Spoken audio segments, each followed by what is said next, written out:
Hello বন্ধুরা, তোমাদের প্রত্যেককেই বাংলা ডিফেন্স একাডেমিতে স্বাগত জানাই।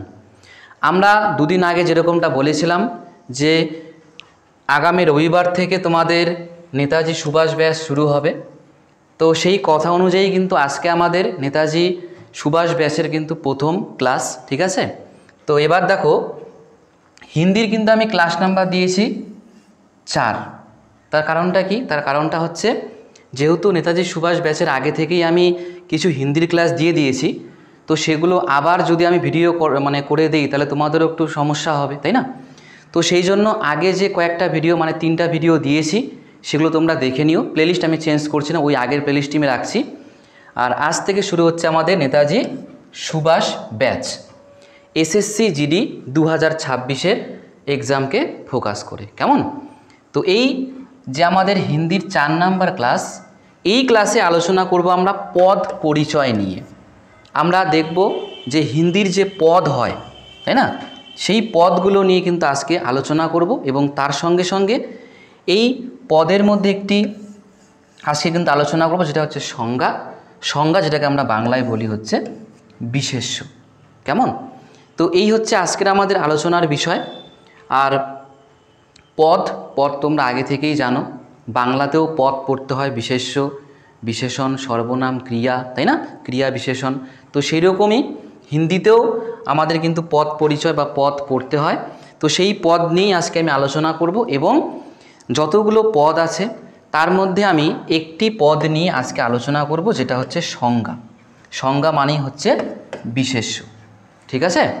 আর তোমাদের এই ক্লাসটি শুরু করার আগে আমি বলে দিচ্ছি একবার যে আজকে থেকে যে আমাদের নেতাজি সুভাষ ব্যাচটি চালু হলো, তোমরা কিন্তু অবশ্যই এই ভিডিওগুলো শেয়ার করবে, তোমাদের বন্ধুদের সঙ্গে শেয়ার করবে, তোমাদের ফেসবুকে শেয়ার করবে, হোয়াটসঅ্যাপে শেয়ার করবে, যাতে বেশি সংখ্যক স্টুডেন্ট এই নেতাজি সুভাষ ব্যাচ, যেটা আমাদের স্পেশাল ব্যাচ আমরা লঞ্চ করেছি আমাদের বাংলা ডিফেন্স ইউটিউব চ্যানেলে, বাংলা ডিফেন্স একাডেমি ইউটিউব চ্যানেলে, তো যাতে করে এখানে অনেক সংখ্যক স্টুডেন্টরা এই ক্লাসগুলো দেখতে পারে, ঠিক আছে। তো অবশ্যই তোমরা কিন্তু এই ক্লাসগুলো একটু শেয়ার করে দিবে। চলো এবার আজকে আমরা ক্লাসটি শুরু করি। দেখো, পদ পরিচয়। তো পদ জিনিসটা কি তোমরা বাংলাতেও পড়েছো। এইবার আমরা যখন একটা বাক্য বলি, সে তুমি বাংলায় বলো কিংবা হিন্দিতে বলো, একটা বাক্য তৈরি করতে গেলে কি আমাদের অনেকগুলো শব্দের প্রয়োজন হয়, তাই কিনা বলো? কয়েকটা শব্দ পাশাপাশি বসে যখন বক্তার মনের ভাব সম্পূর্ণভাবে প্রকাশ করে তখন সেটাকে আমরা বাক্য বলি। তার মানে বাক্য কয়েকটা শব্দ নিয়ে গঠিত। তাহলে সেই শব্দগুলোকেই কিন্তু আমি কি বলতে পারি, আমরা কি বলতে পারি, আমরা কিন্তু পদ বলতে পারি। যেমন আমি একটা বাক্য লিখলাম, খুবই সহজ একটা বাক্য, আমি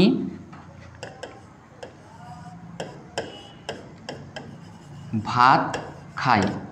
তাহলে এখানে বাংলা 3টা শব্দ রয়েছে, তাই না, পদ রয়েছে, বাক্যের মধ্যে ব্যবহার হলে এগুলোকে আমরা পদ বলি। তো এই পদগুলো কিসের মধ্যে পড়ে সেটাই কিন্তু আমাদের পদ পরিচয়ের মধ্যে আমরা শিখি, যে বিশেষ্য নাকি বিশেষণ নাকি সর্বনাম নাকি ক্রিয়া নাকি ক্রিয়া বিশেষণ, সমস্ত কিছু, তাই তো। তো এই বিষয়গুলো নিয়ে কিন্তু আজকে আলোচনা করব আমি। তো প্রথমেই তোমাদের সামনে আমি তুলে ধরব যে পদ কত প্রকার ও কি কি, ঠিক আছে। তো দেখো, পদ কিন্তু আমাদের 8 প্রকার। কত প্রকার বললাম? পদ কিন্তু আমাদের 8 প্রকার, ঠিক আছে। তো 8 প্রকারের মধ্যে কি কি রয়েছে? প্রথমেই রয়েছে আমাদের সংজ্ঞা। তো সংজ্ঞা জিনিসটা কি? সংজ্ঞা মানে আমি কিছুক্ষণ আগেই তোমাদের বোঝালাম, থাম্বনেলের মধ্যেও দেওয়া ছিল। সংজ্ঞা মানে হচ্ছে বিশেষ্য মানে হচ্ছে নাম, তাই তো। সর্বনাম মানে কি? সর্বনাম মানে হচ্ছে নামের পরিবর্তে যে শব্দগুলো আমরা ব্যবহার করি। আমরা কিন্তু সবসময় ব্যক্তির নাম ব্যবহার করি না, বলার ক্ষেত্রেও এমনকি লিখার ক্ষেত্রেও। তো এই যে নামের পরিবর্তে, নাম মানেই বাংলায় বিশেষ্য, হিন্দিতে সংজ্ঞা, এই জায়গাটা কিন্তু কনফিউজ তোমরা হবে না। বিশেষ্যকেই আমরা হিন্দিতে বলি হচ্ছে সংজ্ঞা। তাহলে নামের পরিবর্তে, সংজ্ঞার পরিবর্তে যে শব্দগুলো ব্যবহার করি সেগুলোকে আমরা কি বলি? সর্বনাম বলি। আমি, তুমি, সে, তাই না, এগুলো হচ্ছে সর্বনাম। এবার বিশেষণ, 3 নাম্বারটা কি আমাদের? বিশেষণ। বিশেষণ কি? বিশেষণ হচ্ছে এমন একটা শব্দ যেই শব্দ দিয়ে সংজ্ঞা এবং হচ্ছে কি সর্বনামের দোষ, গুণ, আকার, আয়তন, তাই না, অবস্থা, সংখ্যা এই সমস্ত বোঝায়, তাকে আমরা বলি হচ্ছে বিশেষণ। বোঝা গেল? বিশেষণ, যেটাকে আমরা ইংরেজিতে বলি হচ্ছে অ্যাডজেক্টিভ। সংজ্ঞা এবং সর্বনামের দোষ, গুণ, আকার, আয়তন, অবস্থা যে শব্দ দ্বারা প্রকাশিত হয় তাকেই আমরা বলি হচ্ছে বিশেষণ। তাহলে এগুলোই কিন্তু পদ, ঠিক আছে? বাংলাতেও আমরা যেভাবে পড়েছি শুধুমাত্র বাংলায় বিশেষ্য পড়েছি, আর হিন্দির ক্ষেত্রে কি সংজ্ঞা পড়ছি। বাকিগুলো কিন্তু আবার সেম রয়েছে, যেমন সর্বনাম, বাংলাতেও সর্বনাম, তাই না? হিন্দিতেও সর্বনাম। বিশেষণ, বাংলাতেও বিশেষণ, আবার হিন্দিতেও বিশেষণ। ক্রিয়া, ক্রিয়া মানে মূলত কিন্তু আমরা বুঝি কাজ, তো কাজ ছাড়াও করা, হওয়া, থাকা বোঝায়, তাই না? কাজ করা বোঝায়, যে শব্দ দ্বারা কোনো কিছু করা, হওয়া, থাকা বোঝায়, এগুলোকেই কিন্তু আমরা কি বলি? ক্রিয়া বলি। তাহলে এই গেল পদ পরিচয়ের 4টা ভাগ নিয়ে আমি একটুখানি আলোচনা করলাম। এইবার আরও 4টা আমাদের ভাগ রয়েছে, কারণ মোট পদ কিন্তু রয়েছে কতগুলো? 8টা কিন্তু পদ রয়েছে। এরপরে কি? এরপরে আমাদের রয়েছে ক্রিয়া বিশেষণ, তারপরে হচ্ছে সম্বন্ধবোধক, তাই না? তারপরে সমুচ্চয় বোধক, আর হচ্ছে বিস্ময় আদি বোধক। তাহলে এগুলোর প্রত্যেকটাই কিন্তু আমরা আলোচনা করব। ক্রিয়া বিশেষণ, যেটাকে আমরা ইংলিশে অ্যাডভার্ব বলি, তাই না? যেগুলো মনে করো যে বিশেষণ সম্পর্কে, ক্রিয়া সম্পর্কে অতিরিক্ত তথ্য দেয় যে শব্দগুলোকে, সেগুলো আমরা ক্রিয়া বিশেষণ বলি। সম্বন্ধবোধক আছে, মনে করো সম্বন্ধ বলতে দুটো বলতে পারি আমরা, সংজ্ঞার সঙ্গে কোনো সময়, আবার সংজ্ঞার সঙ্গে সর্বনাম, সর্বনামের সঙ্গে সংজ্ঞার সম্বন্ধ বোঝায়, তাই না? তো সেটাকে আমরা সম্বন্ধবোধক বলি। তারপরে সমুচ্চয় বোধক, তারপরে বিস্ময় আদি বোধক। সমুচ্চয় বোধক মানে হচ্ছে যুক্ত করা।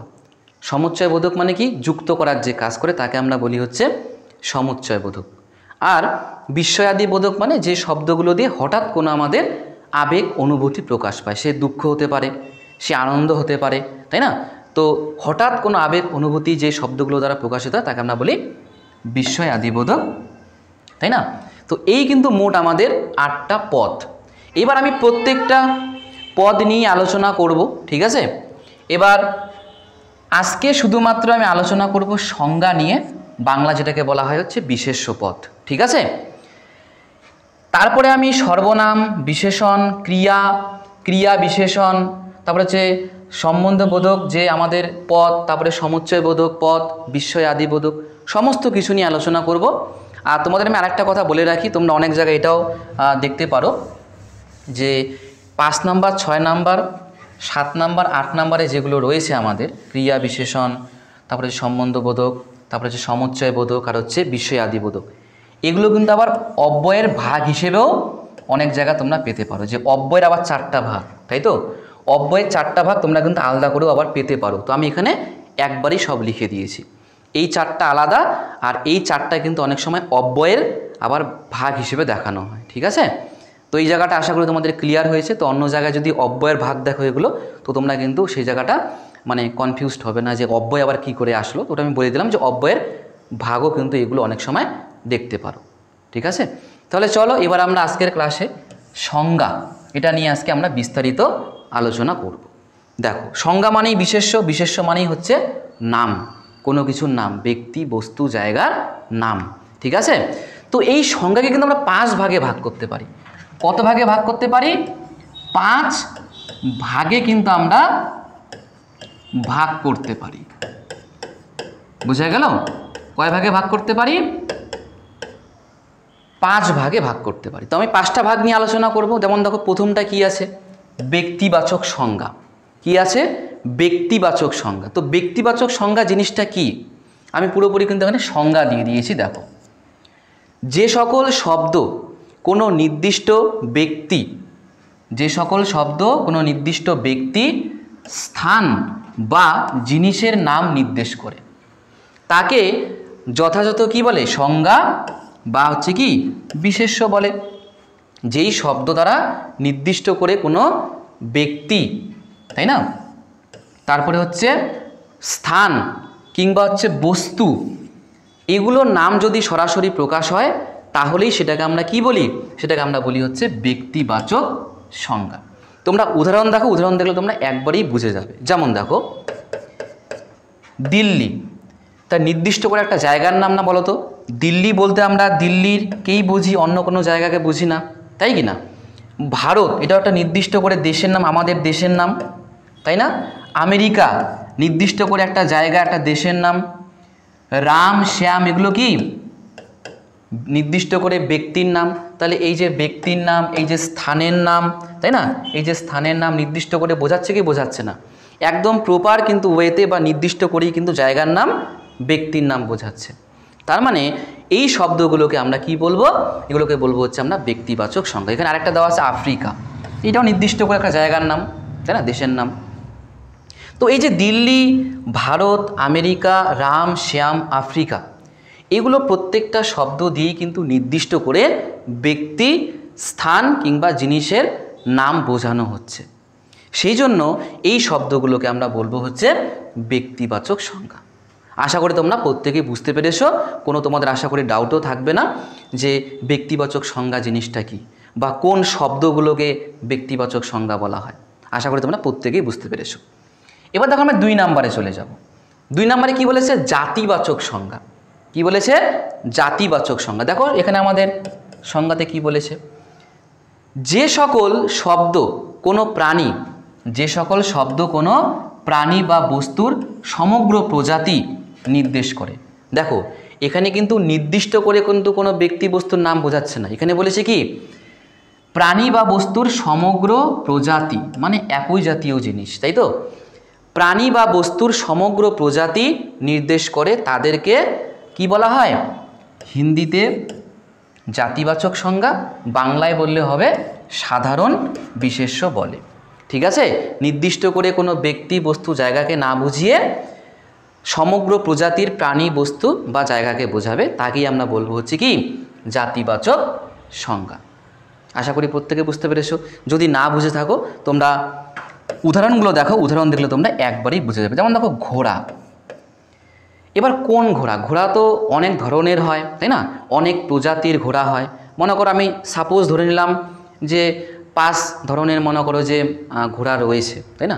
যেমন তুমি ঘোড়া বলো, গরু বলো, তাই না? যত প্রাণীর নাম বলো, প্রত্যেকটা প্রাণীর মধ্যে কিন্তু অনেক ভ্যারাইটি রয়েছে। এবার তুমি যে কোনো একটা ভ্যারাইটি ধরে নাও, কিন্তু ভ্যারাইটি তুমি যেটাই তুমি ধরো, তুমি সেখানে কিন্তু ঘোড়া কিংবা গরু কিংবা মনে করো আরও অন্যান্য যে আমাদের প্রাণীগুলো আছে, সিংহ বলতে পারো, বাঘ বলতে পারো, তাই না? তো সেই নামগুলোই কিন্তু আমাদের জাতিবাচক সংজ্ঞা। এর মধ্যে ভ্যারাইটি থাকা সত্ত্বেও মনে করো তোমার সামনে আমি 10টা প্রজাতির কি নিয়ে আসলাম? ঘোড়া নিয়ে আসলাম, বিভিন্ন প্রজাতির ঘোড়া নিয়ে আসলাম। এবার তুমি 10 প্রজাতির ঘোড়ার কিন্তু এক্সট্রা নাম থাকা সত্ত্বেও তুমি কিন্তু সেই 10টা আলাদা আলাদা প্রজাতির ঘোড়াকে কিন্তু তুমি ঘোড়া বলতে পারবে, তোমাকে কেউ বাধা দিবে না। তো দেখো 10টা প্রজাতির ঘোড়া হওয়া সত্ত্বেও বা তোমার সামনে সেই ঘোড়াগুলো থাকা সত্ত্বেও তুমি কিন্তু সেই প্রজাতির নামগুলো না বলে তুমি কিন্তু ঘোড়া দিয়েই চালিয়ে দিলে, তাই না? তো এই যে ঘোড়া বলেই তুমি সমস্ত প্রজাতির ঘোড়ার নাম তুমি বলে দিলে, তাহলে ঘোড়াটাই কিন্তু আমাদের কি? জাতিবাচক সংজ্ঞা, সাধারণ বিশেষ্য। বোঝা গিয়েছে? তো এইরকমই যত প্রাণী আছে সবগুলোই কিন্তু আমাদের জাতিবাচক সংজ্ঞার মধ্যে পড়ে। এরপরে কি আছে? ফুল। এবার দেখো ফুল, অনেক ফুল হয়, সে তুমি গোলাপ বলো, রজনীগন্ধা বলো, টগর বলো, শিউলি বলো। এবার তুমি যত প্রজাতির ফুল বলো, ফুল তো আলটিমেটলি আছে প্রত্যেকটা মনে করো প্রজাতির মধ্যেই কি ফুল কথাটা কিন্তু আছে। তাহলে ফুলটাই হচ্ছে আমাদের কি? জাতিবাচক সংজ্ঞা। গোলাপ ফুল, রজনীগন্ধা ফুল, তাই না? টগর ফুল, শিউলি ফুল। তাহলে ফুল কথাটা সমগ্র প্রজাতির ক্ষেত্রে মানে ফুলের ক্ষেত্রে ইউজ হচ্ছে কি না? তোমরা বলবা হ্যাঁ হচ্ছে, তাই না? কমন একটা কথা বলতে গেলে কমন এখানে আসে, ফুল কথাটা হচ্ছে কমন। তাহলে সেই কমন কথাটাই হচ্ছে আমাদের কি? জাতিবাচক সংজ্ঞা। তারপরে কি আছে? মনুষ্য, মানুষ। তো মানুষটাও কিন্তু আমাদের জাতিবাচক সংজ্ঞা, তাই না? তারপরে কি আছে? বৃক্ষ, গাছ। তাহলে গাছটাও জাতিবাচক সংজ্ঞা। গাছের মধ্যে অনেক প্রজাতি রয়েছে, অনেক ধরনের গাছ আছে, কিন্তু আলটিমেটলি তুমি কিন্তু সবগুলোকেই গাছ বলতে পারো, তাই না? তো এই শব্দগুলো দিয়ে কিন্তু মেনলি কোনো নির্দিষ্ট করে কোনো প্রাণী বা বস্তু কিংবা জায়গার নাম বোঝাচ্ছে না। নির্দিষ্ট করে না বুঝিয়ে সমগ্র প্রজাতি মানে সেই রকমই বৈশিষ্ট্য সম্পন্ন সবাইকে বোঝাচ্ছে একবারে, তাকেই আমরা বলি জাতিবাচক সংজ্ঞা। ঠিক আছে? নেক্সট দেখো 3 নম্বর। সমূহবাচক সংজ্ঞা, সমূহ মানেই বুঝতে পারছো যেখানে একটা কি মনে করো সমন্বয় বোঝাচ্ছে। কি বোঝাচ্ছে? সমন্বয়, কালেকশন বোঝাচ্ছে, তাই তো? দেখো এবার এখানে সংজ্ঞাতে কি বলা আছে, যখন একটি বিশেষ্য মানেই সংজ্ঞা, ব্যক্তি বা জিনিসের, কি বলেছে, ব্যক্তি বা জিনিসের একটি গোষ্ঠীকে বোঝায়। কি বোঝায়? গোষ্ঠীকে বোঝায়, একটা মানে বলতে পারি আমরা সমষ্টিকে বোঝায়। তো তখন তাকে একটি সমূহবাচক বা সমষ্টিগত বিশেষ্য বলা হয়। যেই বিশেষ্য পদগুলো বা যেই সংজ্ঞা পদগুলো ব্যক্তি বা জিনিসের একটি কি বোঝাবে? সমষ্টি, সমূহকে বোঝাবে, তাকেই আমরা বলবো হচ্ছে সমূহবাচক সংজ্ঞা। কি বলবো? সমূহবাচক সংজ্ঞা। আশা করি প্রত্যেকে বুঝতে পেরেছো। এবার দেখো উদাহরণে আমি কি দিয়েছি। পরিবার, দেখো পরিবার এমন একটা শব্দ, যেই শব্দ দিয়ে কিন্তু তোমাদের বুঝতে হয় যে পরিবার কিন্তু একজনকে দিয়ে হয় না। পরিবারে মনে করো কিছু কিছু মেম্বার কিন্তু থাকতে হয়, হয় মা থাকে, নাহলে বাবা থাকে, তাই না, অথবা বোন থাকে, কিংবা মনে করো যে ঠাকুরদা ঠাকুরমা থাকে, তাই না। তো এই যে পরিবার কিন্তু সবাইকে নিয়ে হয়, কাকা জ্যাঠা, তাই না, কাকিমা জেঠিমা, এদের সবাইকে নিয়ে কিন্তু পরিবার তৈরি হয়। তাহলে পরিবার কিন্তু একটা সমূহবাচক সংজ্ঞা, পরিবার দিয়ে একটা সমষ্টিকে বোঝায়, ব্যক্তিদের সমষ্টিকে বোঝায়, তাই না। কক্ষা মানে যেটাকে আমরা বলি হচ্ছে ক্লাস। তো ক্লাসও কি একজনকে নিয়ে হয়? ক্লাসে মিনিমাম হলো কি টিচার লাগবে, স্টুডেন্ট লাগবে, তাহলে একের বেশি হয়ে গেল। একজন স্টুডেন্ট একজন টিচার থাকলেও কিন্তু একের বেশি হয়ে গেল, একাধিক হয়ে গেল। তাহলে ক্লাস বা কক্ষাও কিন্তু আমাদের সমূহবাচক সংজ্ঞার মধ্যেই পড়ে। সেনা, তো সেনাও কিন্তু একজনকে নিয়ে হয় না, সেনার মধ্যেও কিন্তু অনেকজন থাকে, ঠিক আছে। ভিড় মানে তো বুঝতেই পারো, মনে করো এক জায়গায় অনেকজন ব্যক্তি একসঙ্গে দাঁড়িয়েছে, সেখানে মনে করো ছোট বাচ্চা রয়েছে, তাই না, কিংবা মনে করো সেখানে বয়স্ক ব্যক্তি সবাই মিলে এক জায়গায় জড়ো হয়েছে, ওটাকে আমরা ভিড় বলি। তাহলে ভিড় কি একজনকে নিয়ে হতে পারে? তোমরা বলবা না। তার মানে ভিড়টা কি হবে? আমাদের সমূহবাচক সংজ্ঞা, সমষ্টিকে বোঝাচ্ছে। পুলিশও কিন্তু আমাদের সমূহবাচক সংজ্ঞার মধ্যেই পড়ে, ঠিক আছে, বহু বচনের মধ্যে পড়ে। আচ্ছা, 4 নাম্বার দেখো কি আছে, ভাববাচক সংজ্ঞা। এটা কিন্তু একটু অন্যরকম, ঠিক আছে। যে বিশেষ্য কিছু গুণ, ত্রুটি, অনুভূতি বা অবস্থা প্রকাশ করে। এখানে কিন্তু নির্দিষ্ট করে কিন্তু কোনো ব্যক্তি বস্তুর কথা কিন্তু বলা হয়নি, বলেছে কি কোনো কিছুর গুণ, ত্রুটি, অনুভূতি, অবস্থাকে বোঝায়। বোঝা গিয়েছে? কোনো ব্যক্তি বস্তুকে কিন্তু বোঝাচ্ছে না, তাদের গুণ, ত্রুটি, অনুভূতি, অবস্থা এগুলোকে বোঝাচ্ছে। এইরকম বোঝালে সেটাকে আমরা কি বলি? ভাববাচক সংজ্ঞা বা বিমূর্ত বিশেষ্য বলা হয়। আরেকটা তোমাদের এখানে আমি পয়েন্ট বলে রাখি, এটা হয়তো মিস্টেকলি বোধহয় লেখা হয়নি এখানে, যাই হোক আমি বলে দিচ্ছি। ভাববাচক সংজ্ঞাটা কি বলো তো, তুমি একটা ট্রিক্স মনে রাখতে পারো যে ভাববাচক সংজ্ঞা আমরা কখনো চাইলে তাকে চোখে দেখতে পারবো না, খালি চোখে তাকে দেখতে পারবো না, কিংবা তাকে আমরা চাইলে এরকম করে স্পর্শ করেও দেখতে পারবো না। সেগুলো জাস্ট আমাদের অনুভূতি, আমাদের কল্পনা, ঠিক আছে। তো আমাদের বাকি যতগুলো আমরা সংজ্ঞা পড়লাম সেগুলোকে কিন্তু আমরা চোখ দিয়ে দেখতেও পারবো, এবং যদি আমরা চাই আমরা এরকম করে টাচ করতে পারবো। কিন্তু ভাববাচক সংজ্ঞা এমন একটা সংজ্ঞা, এমন একটা বিশেষ্য, যেটাকে তুমি চাইলে চোখেও দেখতে পারবে না, আবার স্পর্শও করতে পারবে না, জাস্ট এটা পুরোপুরি নিজের একটা অনুভূতি।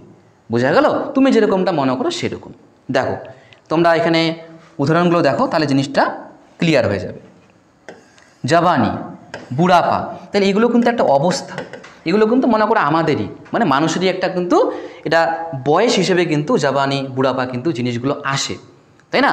জওয়ানি মনে করো এখন যেরকমটা আমাদের আছে, এরপরে কিন্তু আমরা আস্তে আস্তে যত বয়স হবে আমরা কিন্তু বুড়াপার দিকে কিন্তু এগোবো। তাহলে এগুলো কিন্তু আলটিমেটলি এগুলো আমাদের মধ্যেই কিন্তু আছে, আমরা কিন্তু জিনিসগুলোকে দেখতে পারছি না, আমরা কিন্তু ছুঁতে পারছি না, ঠিক আছে। তো এই জিনিসগুলো কি, এগুলোই হচ্ছে আমাদের ভাববাচক সংজ্ঞা, এগুলোতে অবস্থা, আমাদের একটা অবস্থা বোঝাচ্ছে। সুন্দরতা, তাহলে এই যে সুন্দরতা, তোমাদের মনে হতে পারে সুন্দরতা তো দেখা যায়, কিন্তু না, এটাও কিন্তু একটা মনে করো মানুষের, যদি তুমি দেখো সবার কিন্তু একই রকম জিনিস পছন্দ হয় না। সবার কি একই রকম জিনিস পছন্দ হয়? মনে করো আমি যদি কালারের কথা বলি, কারো কাছে হোয়াইট হচ্ছে মনে করো সাদা, কারো কাছে প্রিয়, কারো কাছে কালো হচ্ছে প্রিয়, কারো কাছে আবার ইয়েলো মনে করো হলুদ প্রিয়, তাই না। তাহলে সবার কাছে কি সেম জিনিস হয়? তো এইরকম কিন্তু সুন্দরতা হচ্ছে একটা এমন জিনিস যেটা কিন্তু বলতে পারি আমরা মানুষের, মনে করো আমার একটা জিনিস ভালো লাগে, মনে করো আমার সাপোজ পাহাড় যেতে খুব ভালো লাগে, পাহাড়ে ঘুরতে খুব ভালো লাগে, তাই না? আবার অনেকে এরকম হতে পারে কারো হয়তো সমুদ্র দেখতে ভালো লাগে, তার হয়তো পাহাড় ভালো লাগে না। তো এই যে ব্যাপারগুলো, আমি পাহাড়ে গিয়ে দেখতে পারছি পাহাড়ের সুন্দরতা, কেউ গিয়ে মনে করো সমুদ্রের ধারে গিয়ে সমুদ্রের সুন্দরতা দেখছে, তাহলে সুন্দরতা জিনিসটা কিন্তু এটা মানুষের উপরে কিন্তু নির্ভর করে। আর তুমি এটা বলতে পারো, অনেক জায়গায় এরকমও দেখা থাকে যে ভাববাচক সংজ্ঞাটা এরকম হয় যে কিছু ক্ষেত্রে চোখে দেখা যায়, কিছু ক্ষেত্রে যায় না। কারণ এই যে জিনিসগুলো যেহেতু কনফিউশন তৈরি হয়, তো এই জন্য সেইরকমভাবেও বলা থাকে অনেক জায়গায় যে কল্পনা প্লাস হচ্ছে কোনো সময় দেখা যায়। তো সুন্দরতাও কিন্তু যেহেতু বিভিন্ন মানুষের আলাদা আলাদা হয়, মনে করো যে টেস্ট যেহেতু আলাদা আলাদা হয়, তো সুন্দরতা কিন্তু দেখা যায় না, সেই হিসেবে আমরা দেখব। বীরতা, তো বীরতা হচ্ছে কি সাহসিকতা, না? বীরতা মানে সাহসিকতা। তো এটাও কিন্তু আমাদের কি, এটাও কিন্তু দেখা যায় না, এটাও কিন্তু একটা ভিতরের অভ্যন্তরীণ ব্যাপার, ঠিক আছে? কোমলতা, ঘৃণা, এগুলোও কিন্তু দেখা যায় না, এগুলো পুরোপুরি কিন্তু অনুভূতি, তাই না? এগুলো পুরোপুরি হচ্ছে অনুভূতি আমাদের। তাহলে এগুলোই হচ্ছে আমাদের ভাববাচক সংজ্ঞা। এগুলোকে আমরা খালি চোখে দেখতেও পারি না, আবার স্পর্শও করতে পারি না। বোঝা গেল? দেখো আজকে আমাদের লাস্ট যে ভাগটি রয়েছে সেটা হচ্ছে কি আমাদের দ্রব্যবাচক সংজ্ঞা। কি বললাম? দ্রব্যবাচক সংজ্ঞা। তো দ্রব্য তোমরা নাম দিয়ে বুঝতে পারছো, দ্রব্যকে বোঝাবে। তাহলে কোন দ্রব্যগুলো? দেখো, যখন কোনো বিশেষ্য কোনো পদার্থকে বোঝায়, যখন কোনো বিশেষ্য কোনো পদার্থকে বোঝায়, সেগুলোকেই আমরা বলি হচ্ছে দ্রব্যবাচক সংজ্ঞা। কি বলবো সেগুলোকে আমরা? দ্রব্যবাচক সংজ্ঞা। যেমন পানি মানে কি? জল, লোহা, তেল, ঘি, ডাল ইত্যাদি, এগুলোই কিন্তু আমাদের দ্রব্যবাচক সংজ্ঞা। তোমরা আরেকটা জিনিস এখানে দেখো, যে জিনিসগুলো আমি দিয়েছি সেগুলো কিন্তু মনে করো ঘিটা একটু অন্যরকম, ঠিক আছে? ঘিটা বাদে বাকিগুলো দেখো সবই কিন্তু আমাদের প্রকৃতি থেকে কিন্তু পাওয়া জিনিস। সরাসরি এই জিনিসগুলো আমরা প্রকৃতির থেকে পাই। তাহলে প্রকৃতির থেকে যে জিনিসগুলো আমরা পাই একদম তার মনে করো নিজস্ব রূপে, সেগুলোকেই আমরা বলি হচ্ছে দ্রব্যবাচক সংজ্ঞা। আর এগুলোকে স্পেশালি গোনা যায় না, এগুলোকে সবসময় ওজন করতে হয়। এটা জিনিস মাথায় রাখবা, দ্রব্যবাচক জিনিসকে গোনা যায় না, 1 2 3 4 করে গোনা যায় না, এগুলোকে ওজন করতে হয়, ওজন, ঠিক আছে? আর এগুলো আরেকটা পয়েন্ট আমি কি বললাম, যে এগুলো হচ্ছে কি প্রকৃতির থেকে আমরা সরাসরি পাই অ্যাজ এ র মেটেরিয়াল, তাই না? তো এবার এইগুলো থেকে যে জিনিসগুলো তৈরি হবে, সাপোজ মনে করো আমি বললাম যে লোহা, এবার লোহা থেকে অনেক কিছুই তৈরি হয়, তাই না? তো লোহার থেকে যে জিনিসগুলো তৈরি হবে, তাহলে সেগুলোকে কিন্তু আমি আবার দ্রব্যবাচক সংজ্ঞা বলতে পারবো না। আমি সেগুলোকে কি বলবো? আমি সেগুলোকে বলবো হচ্ছে জাতিবাচক সংজ্ঞা, ঠিক আছে? মনে করো আমি বললাম হচ্ছে বেঞ্চ, তাহলে বেঞ্চ আমি সাপোজ ধরে নিলাম লোহা দিয়ে বেঞ্চ বানানো হয়েছে, তাহলে বেঞ্চ কিন্তু আমার কি হবে না, সেটা কিন্তু দ্রব্য, যেটা আমাদের 5 নম্বরে আছে দ্রব্যবাচক, সেটা কিন্তু হবে না, হবে কি, সেটা হয়ে যাবে আমাদের হচ্ছে জাতিবাচক সংজ্ঞা। র মেটেরিয়ালগুলো হবে হচ্ছে আমাদের দ্রব্যবাচক, ঠিক আছে? আর সেগুলো দিয়ে তৈরি যে জিনিসগুলো, সেগুলো হয়ে যাবে আমাদের কোনটা, যেটা আমি 2 নম্বরে তোমাদের দেখালাম, সেটা হচ্ছে কি জাতিবাচক সংজ্ঞা। বুঝতে পেরেছো? তাহলে আজকের যে আমাদের নেতাজি সুভাষ ব্যাসের বলতে পারো প্রথম ক্লাস, এবং ওভারঅল বলতে গেলে হিন্দির এটা হচ্ছে 4 নাম্বার ক্লাস, সেটা কিন্তু আমি এখানেই আজকে সমাপ্ত করছি। তো সমাপ্ত করার আগে আবারও বলে রাখছি, তোমরা ভিডিওগুলো অবশ্যই তোমাদের বন্ধুদের সঙ্গে শেয়ার করবে, অবশ্যই তোমরা শেয়ার করবে। আর যারা তোমরা আমাদের এই চ্যানেলে একদমই নতুন, হয়তো আজকের এই ভিডিওতে তোমরা প্রথম দেখছো, যারা তোমরা এখনও আমাদের চ্যানেলটিকে সাবস্ক্রাইব করোনি, তারা অবশ্যই চ্যানেলটিকে সাবস্ক্রাইব করে পাশে থাকা বেল আইকনটি প্রেস করে রাখো, তাতে করে যখনই আমরা এই আমাদের বাংলা ডিফেন্স একাডেমি ইউটিউব চ্যানেলে যখনই কোনো নতুন ক্লাস দিব, তোমাদের কাছে নোটিফিকেশান পৌঁছে যাবে। তাহলে আজকের ক্লাসটি এখানে সমাপ্ত করলাম, দেখা হচ্ছে পরের ক্লাসে।